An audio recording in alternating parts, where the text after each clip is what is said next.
Assign భూముల్ని కొట్టేయడానికి plan చేశారంటూ ఈనాడులో వచ్చిన కథనాలపై ఫైర్ అయ్యారు మంత్రి మేరుగ నాగార్జున. దళితుల భూముల్ని ఆక్రమించి ఫిలిం సిటీ కట్టిన రామోజీరావు దానిపై ఎప్పుడైనా తన పత్రికలో ఎందుకు రాయలేదని ప్రశ్నించారు.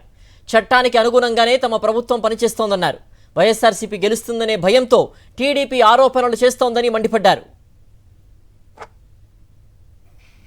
నేను అడుగుతా ఉన్నా, సిగ్గట్టా లేదు ఈ పత్రిక యజమానికి అడుగుతా ఉన్నా.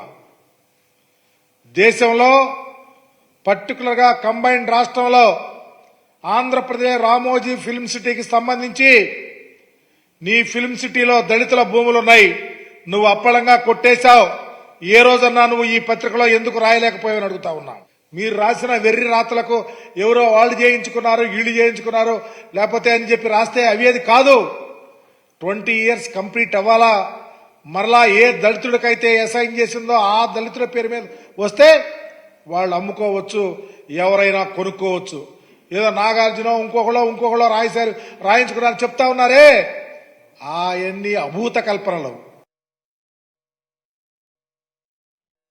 ఎవరు రాయించుకున్నా చట్టానికి లోబడి రిజిస్ట్రేషన్ అవ్వాల్సిందే.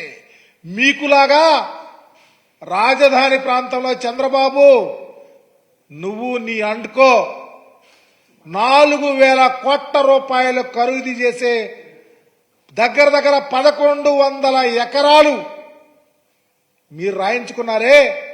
రాజధాని వస్తుంది, దళితులు మీ భూములు లాగేసుకుంటారని చెప్పి అప్పళంగా 5 లక్షలు రాయించారే. దానిని ప్రజలు మర్చిపోరు.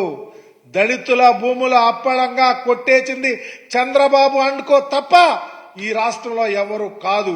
మీ కళ్ళు ఏమైపోయినా అడుగుతా ఉన్నా. ఈ రాష్ట్రంలో దళితుల మీద దాడులు జరిగితే, అఘాయిత్యాలు జరిగితే, అమానుషాలు జరిగితే పేటెంట్ చంద్రబాబుకి, చంద్రబాబు తాబేదారులకి తప్ప ఎవ్వరికీ లేదు.